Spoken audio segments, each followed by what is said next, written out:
നമസ്കാരം. മലയാളി വാർത്തയിലേക്ക് സ്വാഗതം. ചേർത്തലയിലെ സ്ത്രീകളുടെ തിരോധാനത്തിൽ ഏറ്റവും ഒടുവിലായി അന്വേഷണത്തിൽ കേട്ട പേരാണ് ജൂലി. പള്ളിപ്പുറത്തെ വീട്ടിൽ സെബാസ്റ്റ്യന്റെ പെൺസുഹൃത്തായ റോസമ്മയുടെ വീട്ടിൽ വെച്ച മകനൊപ്പം കുറച്ചുനാൾ ഇവിടെ ഉണ്ടായിരുന്ന സ്ത്രീയാണ് ഈ ജൂലി. റോസമ്മയുടെ അടുത്ത ബന്ധുവെന്നാണ് ഈ നാട്ടുകാരോടെല്ലാം തന്നെ ഇവർ പറഞ്ഞിരുന്നത്. കഴിഞ്ഞ ഏതാനും വർഷങ്ങളായി ഈ ജൂലിയെക്കുറിച്ച് ഒരു വിവരവുമില്ല. ജൂലിക്ക് എന്താണ് സംഭവിച്ചത്? അവർ ഇപ്പോൾ ജീവനോടെയുണ്ടോ? റോസമ്മയുടെ കുടുംബവുമായി അടുത്ത സൗഹൃദമുണ്ടായിരുന്ന നൌഷാദിന്റെ പുതിയ വെളിപ്പെടുത്തലുകൾ കൂടുതൽ തിരോധാനത്തിലേക്കാണ് വിരൽ ചൂണ്ടുന്നത്. റോസമ്മയെ സംശയ നിഴലിൽ നിർത്തുന്നതാണ് നൌഷാദിന്റെ തുറന്നു പറച്ചിൽ. റോസമ്മ പറയുന്നതെല്ലാം പച്ചക്കള്ളമാണെന്നും ഐഷയ്ക്ക് സ്ഥലം വാങ്ങി നൽകിയതും വിറ്റതും റോസമ്മ ഇടപെട്ടാണെന്നും നൌഷാദ് പറയുന്നുണ്ട്. റോസമ്മയെ പോലെ തന്നെ സെബാസ്റ്റ്യനുമായി അടുത്ത സൗഹൃദം, ആ വീട്ടിൽ എന്തൊക്കെ നടക്കുന്നുവെന്ന റോസമ്മയെ പോലെ എല്ലാം അറിയുന്ന ഒരാൾ ജൂലിയാണെന്നും ഈ നൌഷാദ് പറയുന്നുണ്ട്. ഹോളി ഫാമിലി സ്കൂളിൽ പഠിക്കുന്ന 8-ലോ 9-ലോ പഠിച്ചിരുന്ന ഒരു മകനും അവർക്കുണ്ടായിരുന്നു. ഐഷയുടെ തിരോധാന സമയം മുതൽ ജൂലി അവിടെ ഉണ്ടായിരുന്നു. 2 വർഷങ്ങൾക്കിപ്പുറം ജൂലി എന്ന് പറയുന്ന ആ പെൺകുട്ടിയെക്കുറിച്ച് ആർക്കും ഒരറിവുമില്ല. റോസമ്മ പോലും അങ്ങനെ ഒരു സ്ത്രീയോ കുട്ടിയോ അവിടെ താമസിച്ചിരുന്നതായി ഒരു മാധ്യമങ്ങളോട് പ്രതികരിച്ചിട്ടില്ല. ഇതൊക്കെ നാട്ടുകാർക്കെല്ലാം തന്നെ അറിയാം. ഇടയ്ക്കൊക്കെ അവിടെ വന്ന് താമസിച്ചു കൊണ്ടിരുന്ന ഒരാളെ കുറിച്ചും പറയുന്നുണ്ട്. അത് ജൂലിയുടെ ഹസ്ബൻഡാണെന്ന് പറയുന്നുണ്ട്. എന്നാൽ അയാളെ ഇതുവരെ ആരും നേരിട്ട് കണ്ടിട്ടില്ല. ഈ ജൂലിയും മകനും എവിടെ എന്നതിൽ വ്യക്തത വരണമെന്നാണ് ഇപ്പോൾ ഇവരെല്ലാം ആവശ്യപ്പെടുന്നത്. ഇതുവരെ ആരും പറഞ്ഞു കേൾക്കാത്തൊരു കഥാപാത്രമാണ് ഇപ്പോൾ പുറത്തു വന്നിരിക്കുന്നത്. ജൂലിയും മകനും എവിടെ? ഒരു അസ്വാഭാവികത ഈ റോസമ്മയുമായി ചുറ്റിപ്പിടഞ്ഞ് കിടക്കുകയാണ്. ഈ റോസമ്മയും ഐഷയും സെബാസ്റ്റ്യനും തമ്മിൽ അടുത്ത ബന്ധമുണ്ടായിരുന്നുവെങ്കിലും ഐഷയെ കാണാതായത് എങ്ങനെ എന്നുള്ള ചോദ്യമൊക്കെ ഇപ്പോഴും ഉയർന്നുകൊണ്ടിരിക്കുകയാണ്.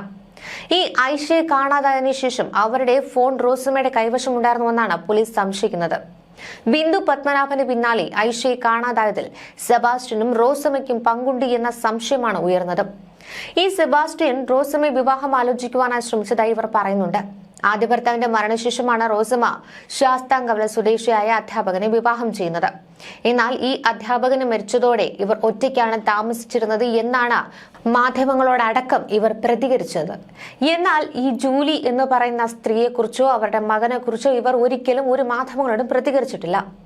ഈ കേസ് അന്വേഷണം ഇനിയും വൈകിയിരുന്നുവെങ്കിൽ അയാൾ തന്നെ കൊല്ലുമായിരുന്നു എന്നാണ് ഏറ്റവും ഒടുവിലായി റോസമ്മ പറഞ്ഞത്. ഈ സെബാസ്റ്റ്യൻ റോസമ്മയുടെ അടുത്ത് വന്നു പോകുന്നതെല്ലാം നാട്ടുകാർക്ക് സ്ഥിരം കണ്ടിരുന്നതാണ്. ഈ റോസമ്മയുടെ 2 ഭർത്താക്കന്മാരും അറ്റാക്ക് വന്നാണ് മരിച്ചതെന്ന് അവർ പറയുന്നുണ്ട്. 2 ഭർത്താക്കന്മാരും ഒരേപോലെ അറ്റാക്ക് വന്ന് മരിക്കുന്നു. പിന്നീട് സെബാസ്റ്റ്യൻ വിവാഹാഭ്യർത്ഥന നടത്തുന്നു. രജിസ്റ്റർ മാരേജ് മതി എന്നാണ് ഇയാൾ പറഞ്ഞത്. ഈ റോസമ്മയുടെ സ്ഥലം ഇടപാടുമായി ബന്ധപ്പെട്ടാണ് ഈ സെബാസ്റ്റ്യനുമായി സൗഹൃദം ഉണ്ടാകുന്നത്. പിന്നീട് ഇതൊരു ഫോണിലൂടെ തന്നെ ഇവർ സംസാരിക്കുന്നതിലേക്കും ആ ഒരു അടുപ്പം സൂക്ഷിച്ചിരുന്നതായും ഒക്കെ ഈ റോസമ്മ പറയുന്നുണ്ട്. എന്നാൽ 4-5 മാസത്തെ ഒരു സൗഹൃദം മാത്രമാണ് ഇരുവർക്കും തമ്മിൽ ഉണ്ടായിരുന്നതെന്ന് ഈ റോസമ്മ പറയുന്നുണ്ടെങ്കിലും അതൊക്കെ പച്ച കള്ളം എന്ന് തന്നെയാണ് നാട്ടുകാരടക്കം സൂചിപ്പിക്കുന്നത്. തീർച്ചയായിട്ടും ഈ ജൂലി എന്ന് പറയുന്ന പെൺകുട്ടിയെ കണ്ടെത്തിയാൽ ആ പെൺകുട്ടിയിൽ നിന്ന് പല സത്യങ്ങളും പുറത്തുവരുമെന്ന് തന്നെയാണ് നാട്ടുകാർ പറയുന്നത്. ഈ ജൂലിയുടെ കൂടെ, അതായത് ഭർത്താവ് എന്ന് പറയുന്ന ഒരാൾ ആ വീട്ടിലേക്ക് വന്നു പോയിരുന്നു എന്നൊക്കെയാണ് നാട്ടുകാരോട് ഇവർ പറഞ്ഞിരുന്നത്. എന്നാൽ അയാളെ നേരിട്ട് ആരും കണ്ടിരുന്നുമില്ല. ആരാണ് ഇയാൾ? എന്തുകൊണ്ടായിരിക്കാം ഇയാൾ പലതവണ ആ വീട്ടിലേക്ക് വന്നത്? ആ വീടുമായിട്ട് എന്തുകൊണ്ടായിരിക്കാം മറ്റുള്ളവർ കാണാത്ത തരത്തിൽ ഇയാൾ വന്നു പോയിരുന്നത്? പല നിഗൂഢതകളും ആ വീടിനുള്ളിൽ ചുറ്റിപ്പറ്റി കിടക്കുന്നുണ്ട്. ആഭിചാര ക്രിയകളൊക്കെ ഈ സെബാസ്റ്റ്യൻ നടത്തിയിരുന്നതായി പറയുന്നുണ്ട്. ഇപ്പോൾ ജൈനമ്മയുടെ തന്നെ രക്തക്കറ ആ വീട്ടിൽ നിന്ന് കണ്ടെത്തിയെന്ന് പറയുന്നുണ്ട്. അത് സ്ഥിരീകരിച്ചു കഴിഞ്ഞു. ഇത് നടന്നത് ഏതെങ്കിലും സാത്താൻ സിനിമയുമായി ബന്ധപ്പെട്ടാണോ എന്നുള്ള സംശയവും നിഴലിക്കുകയാണ്. എന്തുകൊണ്ടായിരിക്കാം ഈ സെബാസ്റ്റ്യൻ റോസമ്മയെ വിവാഹം ചെയ്യുവാനായി ആഗ്രഹം പ്രകടിപ്പിച്ചിരുന്നത്? കാരണം ഇയാൾ വളരെയധികം വയസ്സായതിനു ശേഷമാണ് മറ്റൊരു വിവാഹം ഇയാൾ മുതിർന്നത്. പക്ഷേ ആ ഭാര്യ പോലും ഇയാളുടെ പുറമേയുള്ള പ്രകടനങ്ങളൊക്കെ വിലയിരുത്തുന്നത് വളരെ സൗമ്യശീലനാണ്, അയാളെക്കുറിച്ച് ആരെന്ത് പറഞ്ഞാലും താനത് വിശ്വസിക്കില്ല എന്നൊക്കെയാണ് ആ ഭാര്യ പോലും പറയുന്നത്. അത് എന്തുകൊണ്ടായിരിക്കാം? ഇയാൾ കുടുംബത്തോട് മറ്റൊരു മുഖവും എന്നാൽ ഉള്ളിൽ ഒളിപ്പിക്കുന്നത് മറ്റൊരു മുഖം. ഇയാൾ പല സ്ത്രീകളുമായി അടുപ്പം പുലർത്തിയിരുന്നു. ഇയാൾ അടുപ്പം പുലർത്തിയിട്ടുള്ള പല സ്ത്രീകളും ഇന്നില്ല എന്നുള്ളതാണ് ഏറ്റവും വലിയൊരു സത്യം. എന്തുകൊണ്ടായിരിക്കാം റോസമ്മ ഇതിൽ നിന്ന് വിട്ടുനിന്നത്? ഇയാളുടെ പല കള്ളക്കളികളും റോസമ്മയ്ക്ക് അറിയാമായിരുന്നു. തീർച്ചയായിട്ടും ഈ റോസമ്മയെ ഇയാൾ വിവാഹം ചെയ്തിരുന്നുവെങ്കിൽ റോസമ്മയും ഈ ഭൂമുഖത്ത് നിന്ന് തന്നെ തുടച്ചു നീക്കപ്പെടും എന്നുള്ളതും പരമമായ ഒരു സത്യമായിരിക്കാം. എന്നിട്ടും റോസമ്മ ഇത് മറ്റൊരു ലേഡി സൈക്കോയെ പോലെ പലതരത്തിൽ മാധ്യമങ്ങളെയും അന്വേഷണ സംഘത്തെയുമൊക്കെ വഴിതെറ്റിക്കാൻ ശ്രമിക്കുന്നു എന്നുള്ള ഒരു തിരിച്ചറിവ് കൂടി നമുക്കിവിടെ വരേണ്ടതുണ്ട്. കോടതി മുഖാന്തരവും അരമന മുഖാന്തരവും വിവാഹമോചനം നേടിയിട്ടുണ്ടെന്നും പുള്ളി തന്നെ വിവാഹം ചെയ്യണം, ഇതിന് തടസ്സമില്ലെന്നും ഒക്കെ പലപ്പോഴായി പറഞ്ഞിരുന്നതായാണ് ഈ റോസമ്മ മാധ്യമങ്ങളോട് പ്രതികരിച്ചത്. ഏറ്റവും ഒടുവിലായി ഈ റോസമ്മ പറയുന്നുണ്ട് സെബാസ്റ്റ്യനെ കണ്ടാൽ ക്രൂരനാണെന്നൊന്നും തോന്നുന്നില്ല എന്ന്. തൊട്ടടുത്ത നിമിഷം തന്നെ ഇവർ പറയുന്നുണ്ട് ഈ കേസന്വേഷണം നീണ്ടുപോയിരുന്നുവെങ്കിൽ താനും കൊല്ലപ്പെടുമായിരുന്നുവെന്ന്. ഈ 36 വർഷം കൂടെ ജീവിച്ച മനുഷ്യൻ മരിച്ച 1 വർഷം തികയുന്നതിന് മുൻപ് തന്നെയാണ് ഇവർ 2ാം വിവാഹം ചെയ്തത്. അതിന് തൊട്ടു പിന്നാലെയാണ് ഇവരുടെ മരണം, അത് 2ാം ഭർത്താവിന്റെ മരണം സ്ഥിരീകരിച്ചു കഴിഞ്ഞതോടെ മറ്റൊരു വിവാഹാഭ്യർത്ഥനമായി സെബാസ്റ്റ്യൻ അവിടേക്ക് എത്തുന്നത്. ഈ 2016 ഈ റോസമ്മ മേടിച്ച സ്ഥലം സെബാസ്റ്റ്യനും ഐഷയും ചേർന്ന് തന്നെ അറിയിക്കാതെ JCB കൊണ്ടുവന്ന് തെളിച്ചു എന്നൊക്കെ ഇവർ പറയുന്നുണ്ട്. തന്നെ അറിയിക്കാത്തത് എന്താണ് എന്ന് ചോദിച്ചപ്പോൾ ആരോ വരുന്നുണ്ട് ഈ സ്ഥലം വാങ്ങാനായി, അതുകൊണ്ടാണ് ഇത് ചെയ്തത് എന്നൊക്കെ ഐഷ മറുപടി നൽകിയതായി പറയുന്നുണ്ട്. പക്ഷേ ഈ ഐഷയുമായി യാതൊരു തരത്തിലുള്ള ബന്ധവുമില്ലെന്നും റോസമ്മ ഇങ്ങനെ പറയുന്നുണ്ട്. വഴിയിൽ വെച്ച് കണ്ടിട്ടുണ്ട്, അയൽപ്പക്കക്കാരിയാണ്, ഇതിൽ കവിഞ്ഞ മറ്റൊരു ബന്ധവും തങ്ങൾ തമ്മിൽ ഇല്ല എന്നൊക്കെയാണ് ഈ റോസമ്മ ഇപ്പോൾ പ്രതികരിച്ചുകൊണ്ടിരിക്കുന്നത്. പല മാധ്യമങ്ങളോടും ഇത് തന്നെയാണ് ഇവർ എടുത്തെടുത്ത് പറഞ്ഞുകൊണ്ടിരിക്കുന്നത്. ഈ ഐഷയെ കാണാതാകുന്ന സമയത്ത് താൻ പള്ളിയിലായിരുന്നു, ഫോൺ കോളുകൾ വന്നിരുന്നു, ഈ കോഴി ഫാം നിൽക്കുന്ന സ്ഥലം മണ്ണുമാന്തി യന്ത്രം ഉപയോഗിച്ച് വൃത്തിയാക്കിയത് സെബാസ്റ്റ്യൻ ആണ് എന്നൊക്കെ ഇവർ പറയുന്നുണ്ട്. എന്നാൽ സെബാസ്റ്റ്യനും ഐഷയുമായുള്ള ബന്ധം എന്താണെന്നൊന്നും അറിയില്ല, താനല്ല ഐഷയെ സെബാസ്റ്റ്യനെ ബന്ധപ്പെടുത്തിയെന്നുമൊക്കെ ഈ റോസമ്മ പ്രതികരിക്കുന്നുണ്ട്. എന്നാൽ റോസമ്മയും ഐഷയും അടുത്ത പരിചയക്കാരാണെന്നാണ് ഈ ഐഷയുടെ ബന്ധു ഹുസൈൻ ആരോപിക്കുന്നത്. ഐഷയുടെ തിരോധാനത്തിൽ റോസമ്മയ്ക്കും സെബാസ്റ്റ്യനും പങ്കുണ്ട്. 2012 കാണാതായ ഐഷ 2016 എങ്ങനെയാണ് കോഴി ഫാം വൃത്തിയാക്കുവാനായി എത്തുന്നതെന്നാണ് ഹുസൈൻ ചോദിക്കുന്നത്. സെബാസ്റ്റ്യൻ റോസമ്മയുടെ വീട്ടിൽ സ്ഥിരമായി എത്തുമായിരുന്നു. റോസമ്മയെ ചോദ്യം ചെയ്യുകയും പരിസരം പരിശോധിക്കുകയും വേണം. റോസമ്മ പറയുന്നത് വിശ്വസിക്കാൻ പറ്റില്ലെന്നും ഹുസൈൻ എടുത്തു പറയുന്നുണ്ട്. കൂടാതെ ഈ സെബാസ്റ്റ്യൻ റോസമ്മയുടെ വീട്ടിലെ സ്ഥിരം സന്ദർശകനായിരുന്നുവെന്നും ഐഷയെ ഭൂമി ഇടപാടുമായി ബന്ധപ്പെട്ട സെബാസ്റ്റ്യന് പരിചയപ്പെടുത്തി കൊടുത്തിട്ടുണ്ടെന്നും അത് ഈ റോസമ്മയാണെന്നും ഐഷയുടെ സഹോദരന്റെ മകൻ ഹുസൈൻ പറയുന്നുണ്ട്. പഞ്ചായത്ത് വകുപ്പിൽ ജീവനക്കാരിയായിരുന്ന ഐഷ വിരമിച്ച ശേഷം 2011 ചേർത്തല ശാസ്താംകവലയിലെ സഹോദരന്റെ വീട്ടിലേക്ക് എത്തുന്നത്. ഇതിന് സമീപമാണ് 3 സെന്റ് സ്ഥലം വാങ്ങി തനിച്ചു താമസം തുടങ്ങിയത്. ഭർത്താവ് നേരത്തെ മരിച്ചു, മക്കൾ വിവാഹത്തിനായി മറ്റൊരിടത്തായിരുന്നു താമസം. റോസമ്മ വഴിയാണ് ഈ സ്ഥലം വാങ്ങിയത്. പിന്നീട് റോസമ്മയും ഐഷയും അടുപ്പത്തിലായി. അങ്ങനെയാണ് റോസമ്മയുടെ സുഹൃത്തായ സെബാസ്റ്റ്യനെ ഐഷ പരിചയപ്പെടുന്നത്. അധികം വൈകാതെ ഐഷയെ കാണാതാകുന്നു. എന്നാൽ ഐഷയെ തനിക്ക് പരിചയപ്പെടുത്തിയത് സെബാസ്റ്റ്യൻ ആണെന്നാണ് റോസമ്മ മാധ്യമങ്ങളോട് പറഞ്ഞത്. ഐഷയെ കാണാതായ വിവരം റോസമ്മയാണ് 4 ദിവസങ്ങൾക്ക് ശേഷം തങ്ങളെ അറിയിച്ചതെന്നാണ് ഈ ബന്ധുക്കൾ അടക്കം പറയുന്നത്. സെബാസ്റ്റ്യനുമായി ഐഷയ്ക്കുണ്ടായിരുന്ന പരിചയം റോസമ്മ മറച്ചുവെച്ചതുകൊണ്ട് തന്നെ ഈ ദിശയിലേക്ക് ഒരു അന്വേഷണം നടന്നിട്ടില്ല. കാണാതാകുമ്പോൾ ഐഷയുടെ ഫോൺ സിഗ്നൽ പള്ളിപ്പുറത്തായിരുന്നു.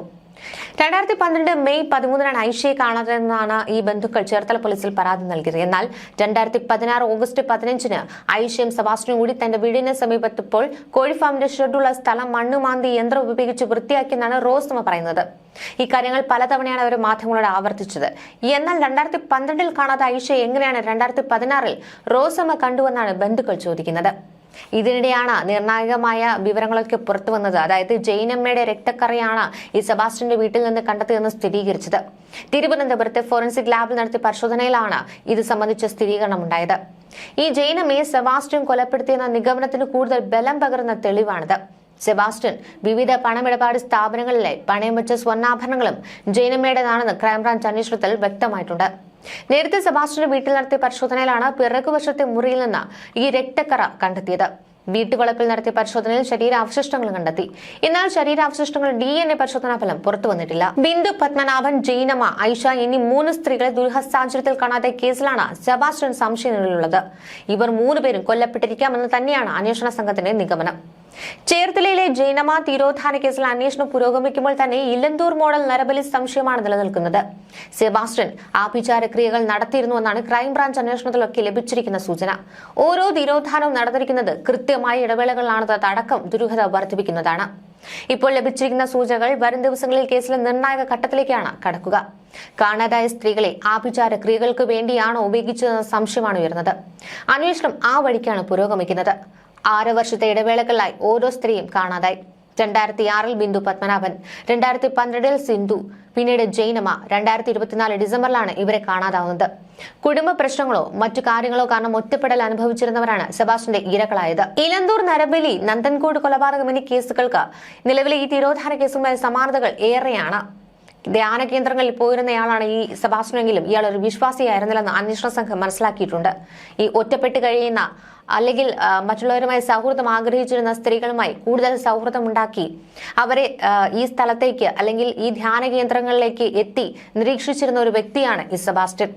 എന്നാൽ ശാസ്ത്രീയമായ തെളിവുകളില്ലാതെ ഇക്കാര്യങ്ങളെല്ലാം കുറ്റപത്രത്തിൽ ഉൾപ്പെടുത്തുവാനാകില്ല. കൂടാതെ ഈ സെബാസ്റ്റ്യനെ ചേർത്തലയിലെ കടയിലൊക്കെ എത്തിച്ച് തെളിവെടുപ്പ് നടത്തിയിരുന്നു. ഈ സെബാസ്റ്റ്യൻ റെഫ്രിജറേറ്റർ വാങ്ങിയ കടയിലാണ് ഇയാളെ എത്തിച്ചിരുന്നത്. ഈ മാംസവും രക്തവും ഒക്കെ സൂക്ഷിക്കുവാനായാണോ ഇയാൾ ഈ ഫ്രിഡ്ജ് വാങ്ങിയെന്ന സംശയം നിഴലിക്കുകയാണ്. കാരണം ഇയാൾ ഒരു സാത്താൻ സേവക്കാരനാണോ? ഇയാൾ എന്തുകൊണ്ടാണ് ഇത്രയും സ്ത്രീകളെ കുറിച്ച് ഇതുവരെ ഒരു വാക്കുപോലും പുറത്തേക്ക് പറയാതിരുന്നത്? ആ വീട്ടിലെ രക്തക്കറയ്ക്ക് പിന്നിലെ കഥ എന്താണ്? ഈ ജൈനമ്മയെ എന്തുകൊണ്ട് ഇയാൾ കൊലപ്പെടുത്തി? ഇത്തരത്തിലുള്ള പല ചോദ്യങ്ങൾക്കും ഇയാൾ ഉത്തരം പറയേണ്ടി വരും. ഏറ്റുമാനൂർ അതിരമ്പുഴ കോട്ടുമുറി കാലായിൽ വീട്ടിൽ മാത്യുവിന്റെ ഭാര്യ ജെയിൻ മാത്യു എന്ന ജൈനമ്മയെ 2024 ഡിസംബർ 23 രാവിലെ വീട്ടിൽ നിന്ന് കാണാതായി എന്നാണ് ഭർത്താവിന്റെ പരാതി. ഇവർ സ്ഥിരമായി ധ്യാന കേന്ദ്രങ്ങളിൽ പോവുകയും താമസിക്കുകയും ചെയ്തിരുന്നു. ധ്യാന കേന്ദ്രങ്ങളിൽ വെച്ചാകാം സെബാസ്റ്റ്യനുമായി സൗഹൃദമായതെന്നാണ് സൂചന. ഏറ്റുമാനൂർ പോലീസ് എടുത്ത കേസ് നിലവിൽ കോട്ടയം ക്രൈംബ്രാഞ്ചാണ് അന്വേഷിക്കുന്നത്. ജൈനമ്മയുടെ ഫോൺ കേന്ദ്രീകരിച്ച് നടത്തിയ അന്വേഷണത്തിലാണ് ഈ സെബാസ്റ്റ്യനുമായുള്ള പരിചയം തെളിഞ്ഞത്. സെബാസ്റ്റ്യന്റെ വീട്ടുവളപ്പിൽ നടത്തിയ പരിശോധനയിലാണ് കത്തിക്കരിഞ്ഞ ശരീരാവശിഷ്ടം കണ്ടെത്തിയത്. തുടർന്ന് സെബാസ്റ്റ്യനെതിരെ കൊലപാതകത്തിന് കൂടി കേസെടുക്കുകയായിരുന്നു. ഈ സെബാസ്റ്റ്യന്റെ പള്ളിപ്പുറത്തെ വീട്ടുവളപ്പിൽ 3 വർഷം മുൻപ് ഒരു കിണർ മൂടിയെന്ന വിവരം ലഭിച്ചിരുന്നു. ഈ സ്ഥലം കൂടി കുറിച്ച് പരിശോധിക്കും. സെബാസ്റ്റ്യന്റെ സഹോദരന്റെ പേരിൽ ചേർത്തല നഗരത്തിലുള്ള പുരയിടത്തിലും പരിശോധന ഉണ്ടാകുമെന്ന് തന്നെയാണ് സൂചന. ന്യൂസ് ഡെസ്ക് മലയാളി വാർത്ത.